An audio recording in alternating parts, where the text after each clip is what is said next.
Asalaamu alaikum warahmatullaahi wabarakaatu. Hordoftoota Kookaakkaalii akkam jirtu? Nagaa keessanii badhaadha. Saa namni isin nagaa.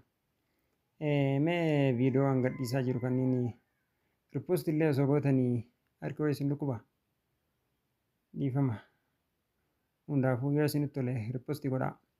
Yoo wajjin guddanne waa wal yaadachiifne jenne miidhaan qabu. Akkasuma ergaa tokkoon qabadheetiin isiniif dhiyaadheetiin jira. Ergaan sunis akkas jetti. Namni si jibbu tokko waan ati gaarii hojjettu 100 dhiisee dogongora kee kan tokko qofa funaanee si kuffisuu barbaada. Akkasuma jireenya kee irratti ati gufuuf itti hin ta'in.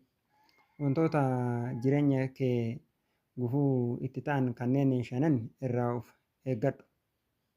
Daftee aaruu, abdii kutachuu, daftee waa murteessuu, ofitti amanamummaa dhabuu, obsa dhabuu, kanneen irraa of hin eegdu taanaan sammuun kee yookaan jireenyi kee dhaabbachuu danda'a. Kanaaf nagaan naaf jiraadhaa isiniin jedha.